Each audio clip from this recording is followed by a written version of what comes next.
BJP ಪ್ರಮುಖರ ಸಭೆಯನ್ನು ಇವತ್ತು ನಮ್ಮ ಆಫೀಸಲ್ಲಿ ಇವತ್ತು ಮೀಟಿಂಗನ್ನು ಮಾಡಿದ್ದೀರಿ. ನಮ್ಮ ರಾಜ್ಯದ ಅಧ್ಯಕ್ಷರು ವಿಜಯೇಂದ್ರ ಅವರು, ನಮ್ಮ ಛಲವಾದಿ ನಾರಾಯಣ ಸ್ವಾಮಿಯವರು, ಸುರೇಶ್ ಕುಮಾರ್ ಅವರು, ಅಶ್ವಥ್ ನಾರಾಯಣ್ ಅವರು, ನಮ್ಮ ಉಪನಾಯಕರು ಎಲ್ಲಿದ್ದಾರೆ ಬೆಲ್ಲದವರು, ನಮ್ಮ ತೆಂಗಿನಕಾಯಿಯವರು, ನಾವೆಲ್ಲರೂ ಕೂಡ ಸುಮಾರು ಎಷ್ಟು 2 ಗಂಟೆಗಳ ಕಾಲ ಚರ್ಚೆ ಮಾಡಿದ್ದೀರಿ. ಮುಂದಿನ ಅಧಿವೇಶನ ಏನಿದೆ, ಈ ಒಂದು ಗೂಂಡಾಗಿರಿ ಸರ್ಕಾರ, ಜನರ ಸುಲಿಗೆ ಮಾಡ್ತಾ ಇರುವಂಥ ಸರ್ಕಾರ, ಕಾನೂನನ್ನು ಗಾಳಿಗೆ ತೂರಿ ಸಂವಿಧಾನದ ಪುಸ್ತಕ ಇಟ್ಕೊಂಡಿದ್ದಾರೆ ಅಷ್ಟೇ ಹೆಸರಿಗೆ ಮಾತ್ರ, ಆದರೆ ಸಂವಿಧಾನ ವಿರೋಧಿ ಕೆಲಸಗಳನ್ನು ಮಾಡೋ ಮುಖಾಂತರ ಇವತ್ತು ರಾಜ್ಯದಲ್ಲಿ ತೀವ್ರ ಬರಗಾಲ ಇದ್ದರೂ ಕೂಡ ಇವರು ಯಾತ್ರೆ ಮಾತ್ರ ನಿಂತಿಲ್ಲ. ಡೆಲ್ಲಿ ಯಾತ್ರೆ ನಿರಂತರವಾಗಿ ಡೆಲ್ಲಿ ಯಾತ್ರೆ ಮಾಡ್ತಾ ಇದ್ದಾರೆ ಹೊರತು ಬರಗಾಲದ ಬಗ್ಗೆ ಎಲ್ಲೂ ಕೂಡ ಕ್ರಮ ತೆಗೆದುಕೊಂಡಿಲ್ಲ. ಇದುವರೆಗೂ ಒಂದೇ ಒಂದು ನಯಾ ಪೈಸೆ ಹಣನೂ ಕೂಡ ಬರಗಾಲದಲ್ಲಿ ಎಲ್ಲೂ ಬಿಡುಗಡೆ ಮಾಡದೇ ಇರೋದು. ಇವತ್ತು ಮಧ್ಯ ಕರ್ನಾಟಕದಲ್ಲಂತೂ ದೊಡ್ಡ ಭೀಕರವಾದಂಥ ಬರಗಾಲ ಇದೆ ಮಧ್ಯ ಕರ್ನಾಟಕದಲ್ಲಿ. ಅಷ್ಟಿದ್ದರೂ ಕೂಡ ಹಣ ಬಿಡುಗಡೆ ಮಾಡದೆ ಮತ್ತು ಬರಗಾಲ ಅಂತ ಘೋಷಣೆ ಮಾಡದೆ ನಾಟಕ ಆಡ್ತಾ ಇದ್ದಾರೆ.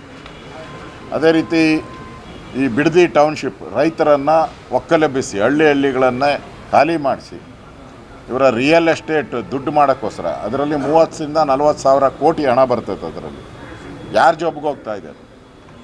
ಆ ಬಿಡದಿ ಟೌನ್ಶಿಪ್ ಅಂದ ಅಲ್ಲಿ ಬೆಳೆಯೋಂಥ ರೈತರ ಬೆಳೆಗಳಿಗೆ ಸುಮಾರು 10 ಲಕ್ಷ ತೆಂಗಿನ ಗಿಡ ಇದೆ, 10 ಲಕ್ಷ ಅಡಿಕೆ ಮರ ಇದೆ, ಮಾವಿನ ಮರ ಇದೆ, ಸುಮಾರು 15-20 ಸಾವಿರಕ್ಕೂ ಮೇಲ್ಪಟ್ಟು ಹಸುಗಳಿದೆ. ಇಷ್ಟಿದ್ರೂ ಕೂಡ ಆ ಬಿಡದಿ ಟೌನ್ಶಿಪ್ ಮಾಡೇ ಮಾಡ್ತೀನಿ, ಅದರಲ್ಲಿ ದುಡ್ಡು ಹೊಡಿತೀನಿ ಅನ್ನೋ ತೀರ್ಮಾನಕ್ಕೆ ರಾಜ್ಯ ಸರ್ಕಾರ ಬಂದಿದೆ. ಇದರ ವಿರುದ್ಧನೂ ಕೂಡ ನಾವು ಹೋರಾಟವನ್ನು ನಾವು ಮಾಡೋರಿದ್ದೀರಿ. ಅದೇ ರೀತಿ KPSCಯ ದೊಡ್ಡ ಹಗರಣ ಆಗೋಗಿದೆ. ದಿನನಿತ್ಯ ಒಂದೊಂದು ಹಗರಣ ಆಚೆ ಬರ್ತಾಯಿದೆ KPSC. ಸೊ ಈ ಸರ್ಕಾರ KPSCಯಲ್ಲಿ ಈ ಸರ್ಕಾರನೂ ಕೂಡ ಭಾಗಿಯಾಗಿದೆ. ಲಂಚದ ಹಣ ಇವರ ಮನೆ ಬಾಗಿಲಿಗೂ ಲಂಚದ ಹಣ ಹೋಗ್ತಾ ಇದೆ. ಇದರ ವಿರುದ್ಧನೂ ಕೂಡ ಹೋರಾಟವನ್ನು ನಾವು ಮಾಡೋರಿದ್ದೀರಿ. ಪೊಲೀಸ್ ನೇಮಕಾತಿಯಲ್ಲೂ ಅಕ್ರಮ ನಡೀತಾ ಇರೋವಂಥದ್ದು. ಇನ್ನು ಗೃಹಲಕ್ಷ್ಮಿ ವಿಚಾರವಾಗಿ 5,000 ಕೋಟಿ ಹಣ ಎಲ್ಲೋಗಿದೆ ಅಂತ ಇದುವರೆಗೂ ಗೊತ್ತಿಲ್ಲ. ಪಾಪ ಮಂತ್ರಿ ಹೆಸರು ಲಕ್ಷ್ಮಿ ಅಮ್ಮನೂ ಕಾಣೆಯಾಗಿದ್ದಾರೆ. ಇಲ್ಲಿ ಬಡವರಿಗೆ ಲಕ್ಷ್ಮಿ ಇಲ್ಲ, ಅಲ್ಲಿ ಲಕ್ಷ್ಮಿ ಅಮ್ಮನೂ ಕಾಣೆಯಾಗಿದ್ದಾರೆ. ಈಗ ಅವ್ರ ಪಾಪ ಮಂತ್ರಿನೂ ಮಾಡಿಲ್ಲ ಅವ್ರನ್ನ. ಹಣ ಮಾತ್ರ 5,000 ಕೋಟಿ ಎಲ್ಲೋಯ್ತು ಅಂತ ಇನ್ನೂ ಗೊತ್ತಿಲ್ಲ. ಈ ವಿಚಾರವಾಗಿ ನಾವು ಚರ್ಚೆ ಮಾಡೋರಿದ್ದೀರಿ. ಮತ್ತು ಮೇಕೆದಾಟು ವಿಚಾರವಾಗಿ ಈಗ ಕೇಂದ್ರ ಸರ್ಕಾರ ಕ್ಲೀನ್ ಚಿಟ್ ಕೊಟ್ಟಿದೆ, ಮಾಡಿ ಅಂತೇಳಿ ಗ್ರೀನ್ ಸಿಗ್ನಲ್ ಕೊಟ್ಟಿದೆ. ಇಷ್ಟಾದ್ರೂ ಕೂಡ ಮೇಕೆದಾಟು ಬಗ್ಗೆ ಇನ್ನೂ ಪ್ರಪೋಸಲ್ಲೇ ರೆಡಿ ಮಾಡಿಲ್ಲ ಇವರು. ಮತ್ತು ಕಳೆದ 4-5 ತಿಂಗಳಿಂದ ಪೆನ್ಷನ್ ಹಣ ಬರ್ತಾಯಿಲ್ಲ ಯಾರಿಗೂ. ಇರೋ ಪೆನ್ಷನ್ನೆಲ್ಲ ಕಟ್ ಮಾಡ್ತಾ ಇದ್ದಾರೆ. ರೇಷನ್ ಕಾರ್ಡ್ಗಳು ಸುಮಾರು 20-25 ಲಕ್ಷ ರೇಷನ್ ಕಾರ್ಡ್ಗಳನ್ನು ಕಟ್ ಮಾಡ್ತಾ ಇದ್ದಾರೆ. ಯಾವ ಪುರುಷಾರ್ಥಕ್ಕೋಸ್ಕರ ನೀವು ಗ್ಯಾರಂಟಿಗಳನ್ನು ಕೊಡ್ತಾ ಇದ್ದೀರಾ? ಇಲ್ಲಿ ಹಣವನ್ನು ಲೂಟಿ ಹೊಡಿತಾ ಇದ್ದೀರಾ. ಇನ್ನೊಂದು ಕಡೆ ಬಡವರಿಗೆ ಸೇರಬೇಕಾದ ಹಣವನ್ನು ತಿಂತಾ ಇದ್ದೀರಾ ನೀವು. ಈ ಎಲ್ಲ ವಿಚಾರಗಳನ್ನು ಈ ಸರಿ ಹೈ ವೋಲ್ಟೇಜ್ ಅಧಿವೇಶನ ಆಗುತ್ತೆ ಇದು. ಯಾಕೆಂದರೆ DK ಶಿವಕುಮಾರು ಅವ್ರ ಬಗ್ಗೆ ನಿಮಗೆಲ್ಲ ಗೊತ್ತಿದೆ. ಯಾಕಂದರೆ ಅವರು ಹಿಂದೆ ಮಂತ್ರಿ ಸ್ಥಾನ ಕೊಡದಿದ್ದಾಗ SM ಕೃಷ್ಣ ಅವರ ಬಾಗಿಲು ಒದ್ದು ತಗೊಂಡವರು. ಈಗ ಸಿದ್ದರಾಮಯ್ಯನವರ ಅದೇ ರೀತಿ ಮುಖ್ಯಮಂತ್ರಿ ಪದವಿನೂ ಕೂಡ ಸಿದ್ದರಾಮಯ್ಯನವ್ರ ಮನೆ ಬಾಗಿಲು ಒದ್ದು ಇವತ್ತು ಮುಖ್ಯಮಂತ್ರಿ ಸ್ಥಾನವನ್ನು ಪಡೆದಿದ್ದಾರೆ.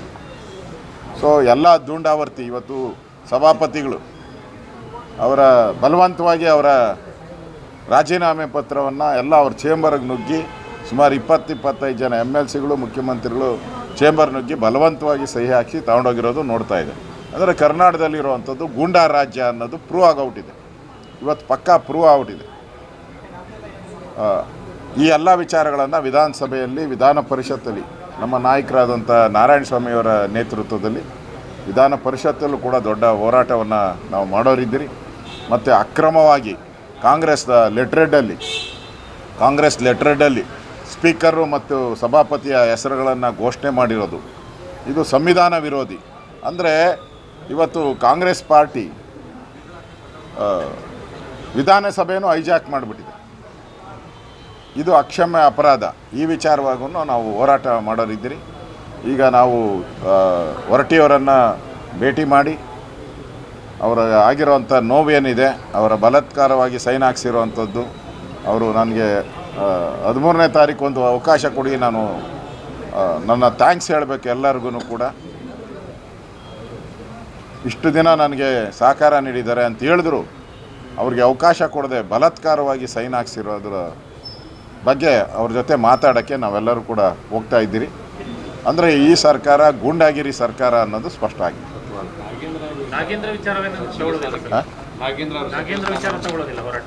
ಇನ್ನು ನಮ್ಮ ನಾಳೆ ನಮ್ಮ ರಾಜ್ಯ ಅಧ್ಯಕ್ಷರು ನಾವೆಲ್ಲ ಸೇರ್ತಾ ಇದ್ದೀರಿ, ನಮ್ಮ ನಾರಾಯಣ ಸ್ವಾಮಿ ಅವರೆಲ್ಲ. ಅದ್ರ ಬಗ್ಗೆ